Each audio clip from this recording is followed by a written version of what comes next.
Happy Friday. It's map time. This is the U.S.-Canadian border up here actually in the northeast. So you can see, right, green is land and blue is water. You got the U.S. mainland. You've got the Canadian mainland. And then you've got a few really dramatic bodies of water. Obviously, the giant hulking Atlantic Ocean off to the east on the right side of your screen. But then also those really big bodies of water inland, the Great Lakes. What if you could get from the ocean into those inland lakes on a boat? That would be a miracle, right? I mean, if you think about it, if that was true, you could ship stuff across the sea, but instead of having to drop that stuff off at some East Coast port, you could drop it like all the way into Ohio. If you could just get to those Great Lakes from the sea. For centuries, that was a pipe dream for the U.S. and Canada in terms of what that would mean for international commerce. But then in 1954, our two countries came up with a big thinking solution. And that solution is something called the St. Lawrence Seaway. Together, Canada and the U.S. built a series of canals and dams and locks that turned the St. Lawrence River in Canada into essentially an on-ramp to the Great Lakes. It's essentially a giant highway that connects the Atlantic Ocean to the Great Lakes, so you can traverse it by boat. The St. Lawrence Seaway revolutionized commerce in the Northeast and the Midwest. I mean, you can sail from Newfoundland to Toledo. Right? And that marvel came about in part because of the determination of the man who was president at the time it all opened up, Dwight Eisenhower. Canada really wanted to do this thing, but in our country, Congress for years was just hemming and hawing about approving a deal to work with Canada to build the Seaway. But then finally, in the 1950s, it was Ike who got it done. The St. Lawrence Seaway opened for business during the Eisenhower presidency in 1959. The St. Lawrence Seaway created tens of thousands of jobs. It achieved the incredible feat of connecting the Great Lakes to the Atlantic Ocean.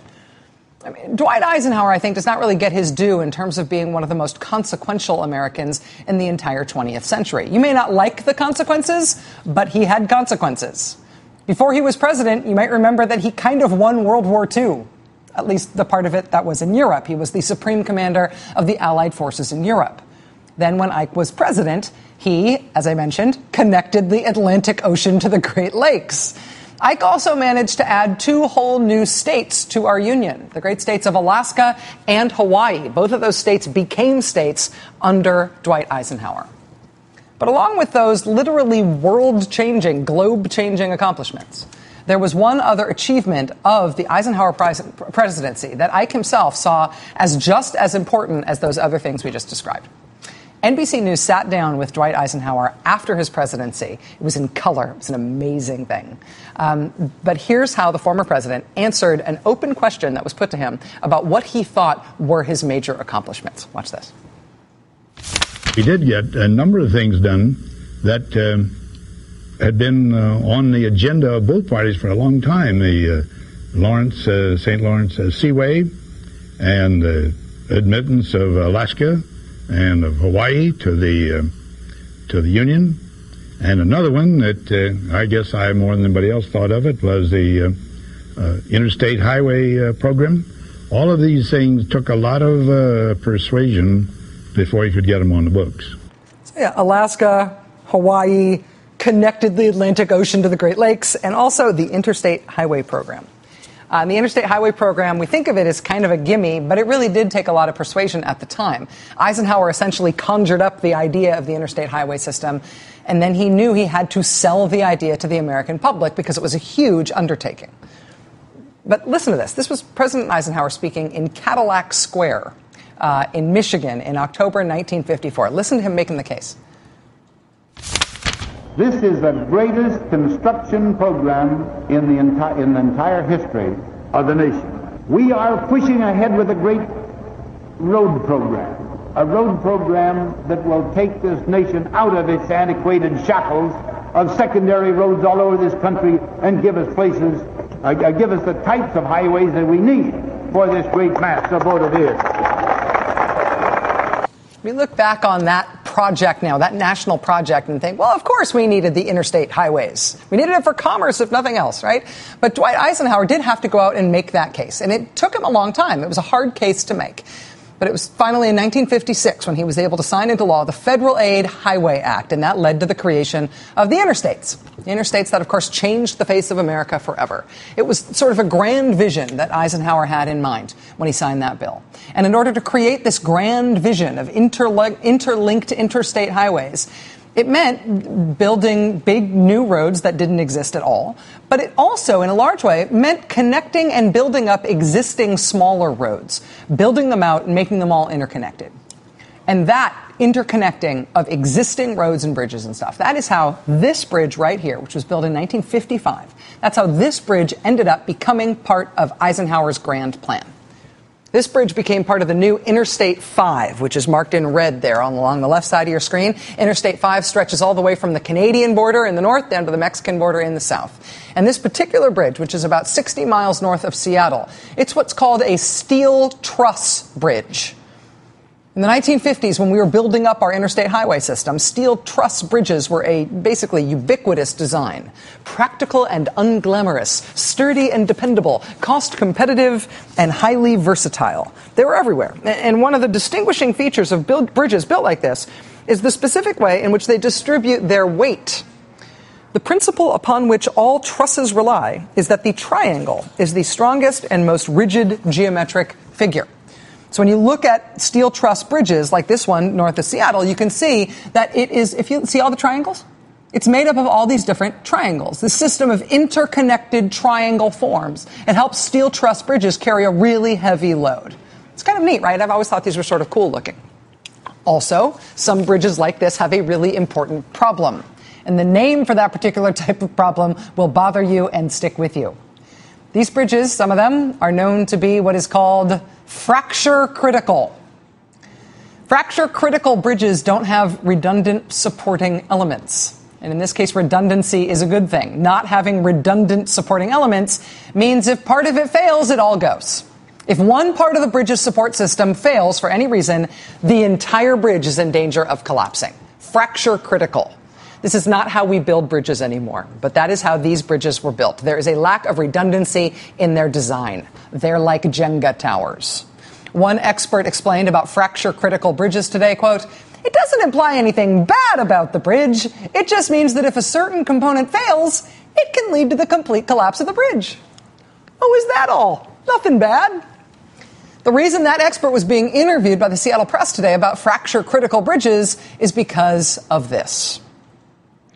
Last night, around 7 p.m. local time, a major section of that 1955-era steel truss bridge just north of Seattle collapsed into the Skagit River. 2 cars that were going across the bridge at the time made a terrifying 25-foot plunge into the river below. Amazingly, nobody was killed. The 3 occupants of those 2 cars were pulled out of the water alive with only minor injuries. They're expected to be fine. What officials in Washington believe caused that collapse last night is this. We had to put an arrow there because otherwise you wouldn't know what we were talking about. This is that little dent. This is the top of a tractor-trailer truck. That little dent you can see there, that dent is believed to be the result of that truck hitting into one of the steel beams on the bridge. And then, Jenga style, right? This is security camera video that was released just within the last few hours. You can sort of see the truck over on the left-hand side of your screen approach the bridge. Then apparently it clips one of those steel trusses, and then you just see the entire span of the bridge fall into the water in an instant. This is a fracture-critical bridge. One thing goes, the whole thing goes. And it was an oversized truck that was legally traversing the bridge. Officials say the truck had a permit for its oversized load. But regardless of that permit, this oversized load hit the bridge in just the wrong way, and it caused the whole section of the bridge to just collapse into the water. Bang. There are no real bad guys here, at least that we can tell yet. There does not appear to be a villain that caused this bridge collapse. But this is a problem that really needs to be fixed. Because this isn't the only bridge like this. Are there people in our American politics who are willing to be good guys in political problems like this, even when there aren't bad guys to vanquish in order to get the great headline? In Washington state alone, there are nearly 400 bridges that are considered to be structurally deficient. More than a third of the bridges in the state are past their design life of 50 years. On Interstate 5 in Washington state alone, there are 3 bridges that are not the one that collapsed that are considered to be structurally deficient. The one that did collapse is not rated as structurally deficient. It instead is rated as functionally obsolete because of that whole fracture critical problem where if you hit one part of it wrong, the whole thing falls into the water. Yes, that does seem to be a problem. We inherited a great legacy of American infrastructure. And the people who had the foresight to build it and who put in the political work to get it done, they are historical figures who we still admire for that and who we owe a lot to for having done it. But we have not exactly been keeping up on what they gave us. We've just sort of been using it and hoping it lasts forever, despite functional obsolescence and all the rest.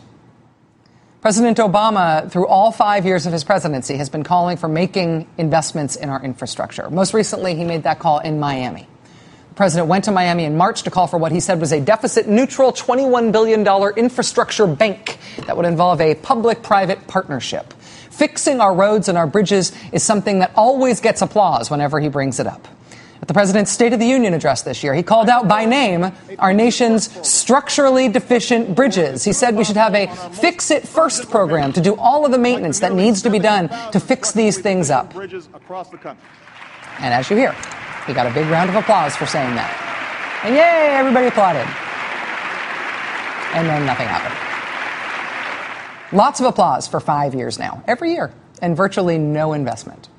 Does a bridge built half a century ago, falling into the water just north of Seattle, change any of that political calculation? Joining us now is Congressman Rick Larsen of Washington. Congressman Larsen represents the district where the Skagit River Bridge collapsed. He's also on the House Transportation and Infrastructure Committee. Congressman, thank you very much for being with us tonight. I appreciate your time.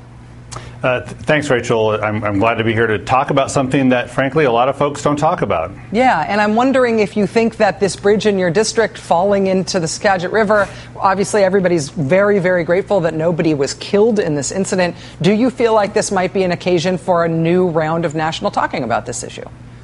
Well, I certainly hope it is. You mentioned the legacy that Eisenhower left us, and I think morally we're not living up to that legacy. But I also think from an economic perspective, we're getting the short end of the stick by not investing in our roads, our bridges, and our highways. I hope that, if there's only one good thing that can come out of this is that it does jumpstart the conversation about the kind of investment we need to make in roads and bridges and highways and our transit systems. It creates jobs and it invests in the future. There's nothing wrong with doing it. What do you say to the side of the argument that says, listen, we have invested as much as we can in this. It would be nice to do more, but right now, basically, we don't have very much money in the short term. Maybe we can plan on this for the long term, but we just have to sort of hold out and hope this stuff stays together well enough in order to patch us through to times when we've got maybe an ability to patch into a rainy day fund or something. Yeah, I think right now we are in the long-term period, and we're approaching the end of the long-term period when it comes to infrastructure and heading off beyond that into nowhere. It is time to begin reinvesting in our infrastructure. The president has proposed a fix-it-first fund of about $50 billion. That is good as far as it goes. This bridge shows we clearly do need to fix some parts of our infrastructure, but we also know that we can make a long-term investment in roads, bridges, highways. It creates jobs today for folks who have to do the work. But we know to be competitive with other countries, they're doing these things. They're investing in the roads, bridges, highways, rail, and we're not doing it. That is going to put us competitively behind other countries if we don't do this investment now. I'm told, Congressman Larsen, that the members of your staff have been on the scene at that bridge collapse since last night. I know you've spoken with the Transportation Secretary. How do you think the response has been so far to this collapse in your district? Do you feel like you're getting what you need? Yeah, the response locally has been great. I was born and raised in my district. I spent, many of my years going up and down I-5 across that bridge. The communities there hang together, they stay together, and I want to give a shout out to Secretary Ray LaHood. I know he's leaving his job soon, but he was on the job today. I spoke with him this morning. He assured me the dollars were available to help with through an emergency relief fund. They've already released $1 million. The estimate is a $15 million fix. Wow. So we still have a little bit to go, but they've released some early dollars so we can get started on the design for the construction of a replacement and a repair. Congressman Rick Larsen of Washington State, I'm sorry this happened in your district again. I'm glad that the injuries weren't worse and that nobody was killed. It's very lucky. Good luck with the recovery in your district, sir. Thanks for being with us. I appreciate it, Rachel, being on tonight. Thanks you so much. All right. Newt Gingrich. before Newt Gingrich was known primarily as a salesman of many fine Newt Gingrich books, DVDs, and certificates of entrepreneurship, all 1995. Newt Gingrich was famous before that for one really bold, really, really bad political move that he made almost 20 years ago now. How the United States government Gingriched itself and made Newt's mistake itself today. That's next. The most talked about phase of the act is the interstate highway system, a 41,000-mile network of our most important roads. Most of these roads will be 4, 6, even 8-lane expressways constructed for through traffic. They will take the over-the-road driver from city to city, coast to coast, at highway speeds, even through large population centers.